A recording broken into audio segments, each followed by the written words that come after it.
the semispinalis muscles come way down, all the way even down to T6, and come up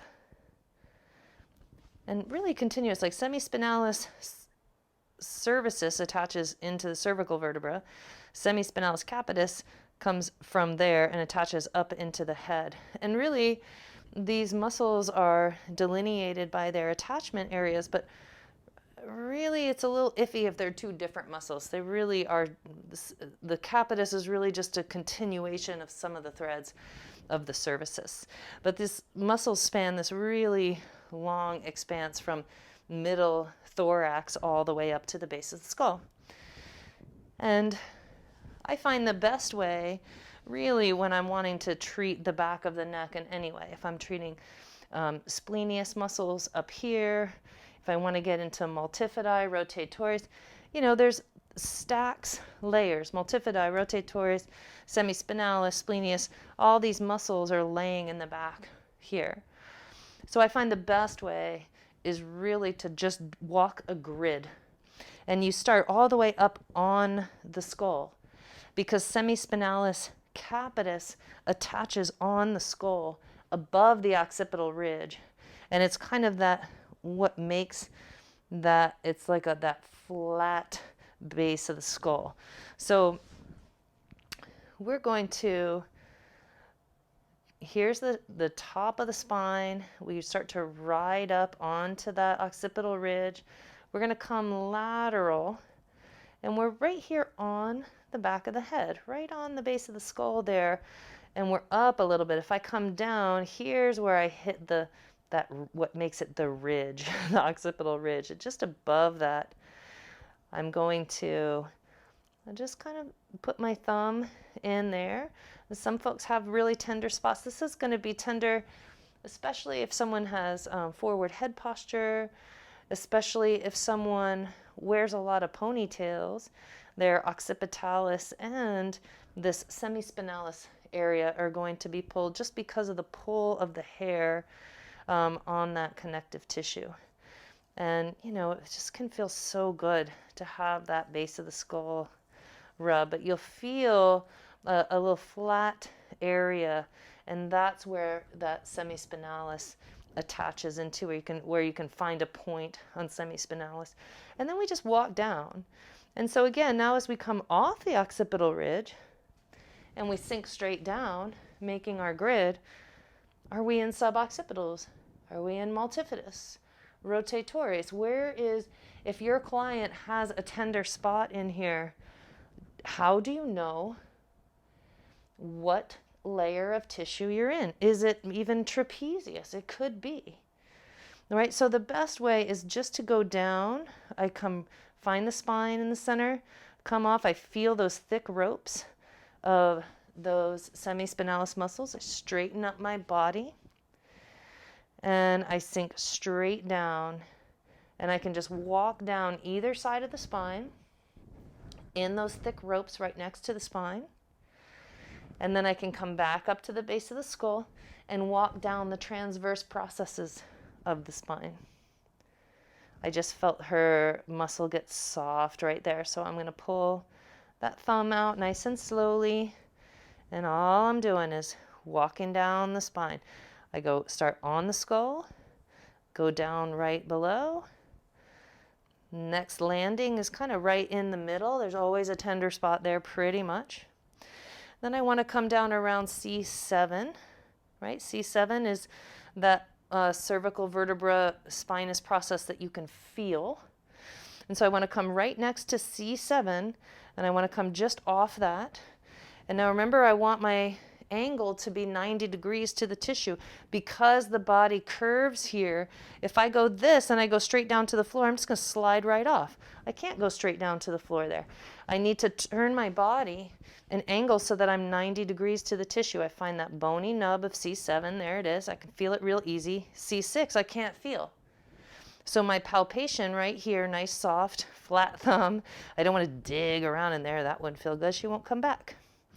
And then I come out a little lateral, and I angle so that My pressure is 90 degrees to the tissue, and I want to be right next to the spine.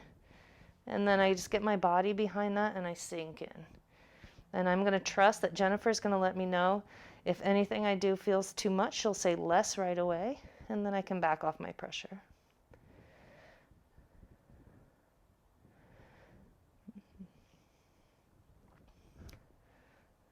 Often the exclamation is, oh, when I get into this point. It's such a good spot. And you can see I'm starting to slide off, like things are softening a little bit. I'm starting to slide off. I don't have much oil on my hands here because I'm working in really small spots. So now I'm going to come all the way back to the skull. And I'm just going to kind of do a little soothing there at the base of the skull again. And I'm going to ride right off of that ridge. And come to the back, find the spine, come out along. I just went through all those layers of ropes. I did a few points down. So now I come out. Now, if I go out to the transverse process, where am I? I'm at C2. I'm at suboccipitals. I'm also at splenius, capitis, and cervicis that attach up in here, splenius capitis. So we've got a bunch of, and we've got semispinalis along here, right along the side. So we got splenius coming out wide. And we're going to come walk down that.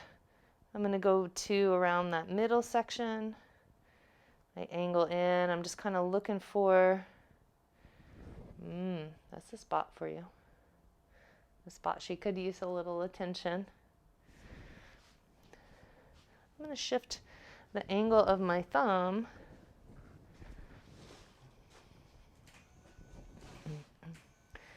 So you can just follow along the transverse processes.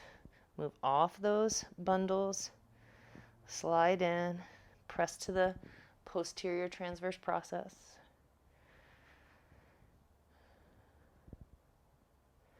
It's just a grid. All you have to do is make a grid. You don't have to even know necessarily what layer of tissue they're experiencing the trigger point in, because you may not be able to tell, you may not be able to isolate. It's difficult to. So now I'm going to come down this lowest point around C7. So I find that vertebra. Here it is. And now I have to slide under trapezius. See how my thumb goes right under trapezius? I'm going to come right to that C7 transverse process. I kind of wiggle my thumb around so I can find that edge of the transverse process. And then I push straight into, I sink straight into it. I shouldn't say push. I sink straight into it.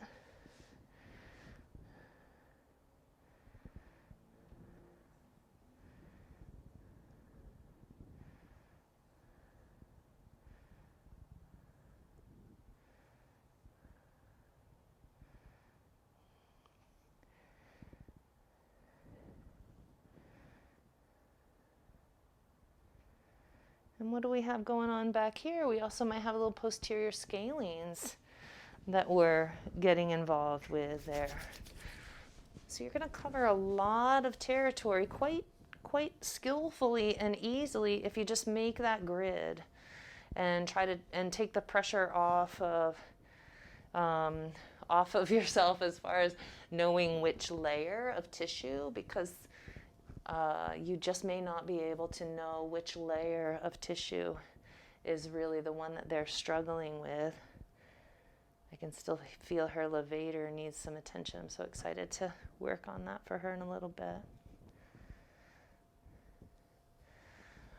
But often now I can feel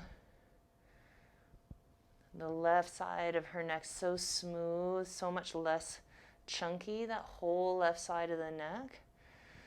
And the right side, still some thickness. I'm always going to feel some ropes. It's not that I don't feel any ropes on the left side, but it just does feel to me like some of that left side has released. And I might just kind of walk my fingers along those lines of muscles, all those layers. And then we're going to come back up to the top, and now we're going to go down the right side.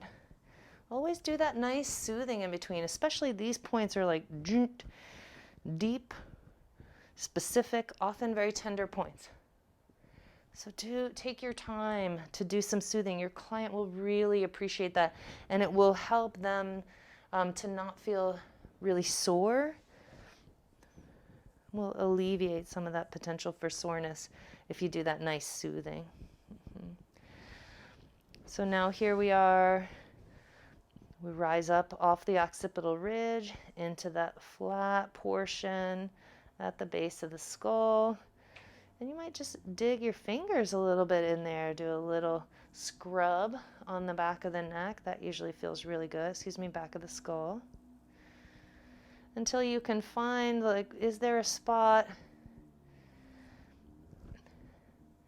that your fingertips want to sink into? My fingertips kind of found this spot they want to sink into.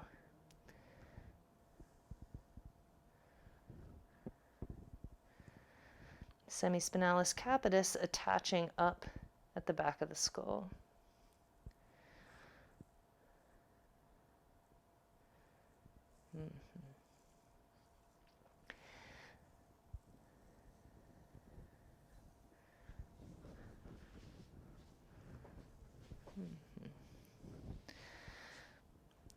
All right, and then from there we come down and we make our grid. We come right off the spine, and I'm going to turn my hand so you can see, and straight down toward the floor, and I'm in those thick ropes now. I don't want to be off to the side yet. I want to be right in those thick ropes. So here's the spine, very gentle pressure. I just slide off. I get into those ropes.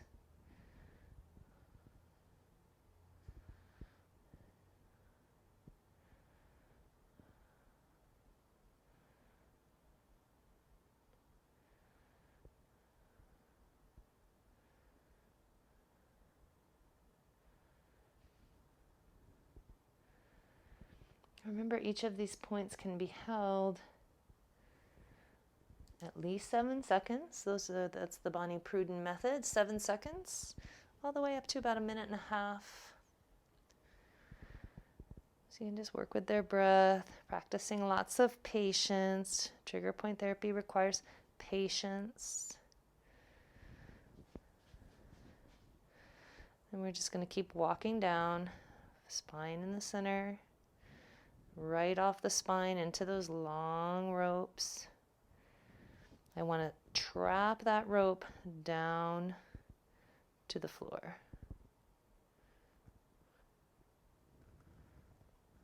Every once in a while I'm holding a point, I just lift my head and look forward, lengthen my neck up to the sky, get nice and tall, so that I'm decompressing my neck as I'm working on my client. I'm just waiting for that tissue to soften a little bit. It feels really thick on the side here.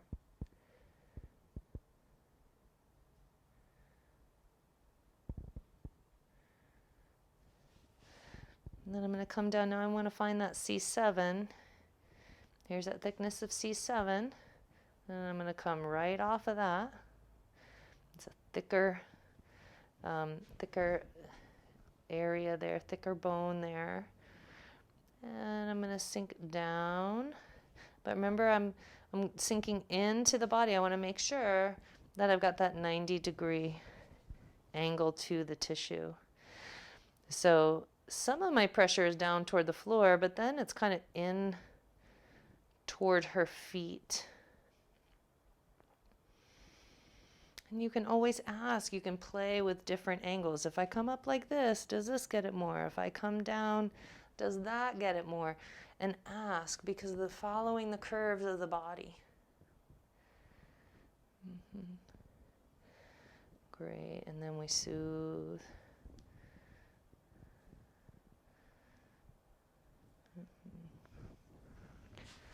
And then we come back up, and now we're going to walk down. We're going to walk down the transverse processes of the spine. And we come out that first one that we find. Now we kind of push those tissues off to the side, like, okay, bundles, we just went through you, we're good. And then now let's come out and find the transverse process, C2. And again, this is also perhaps some suboccipitals. And that edge is semispinalis or splenius capitis. Splenius cervicis. And just keep walking along.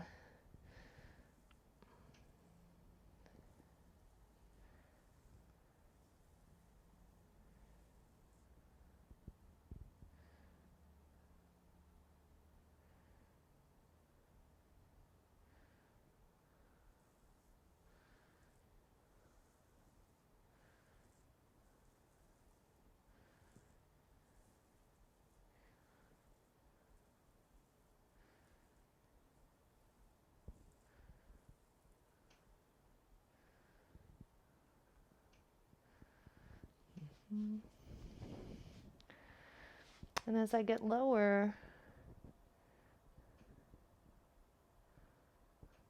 I start having to kind of move the trapezius out of the way.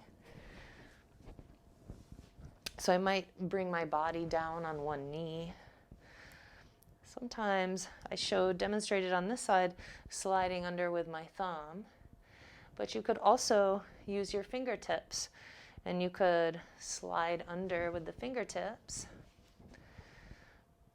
Get up. I have my fingertips pointing up. And then you could use those fingertips like this in the tissue to kind of clear it.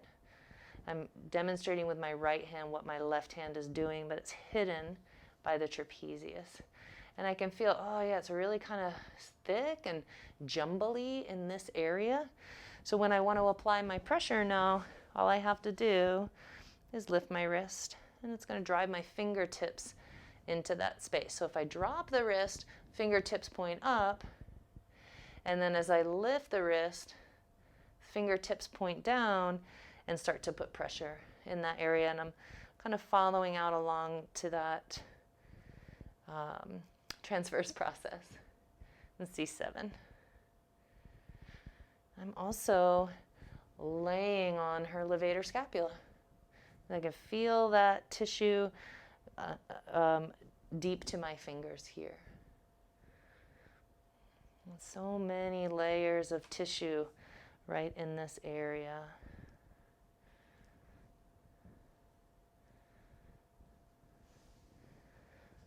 And then we soothe.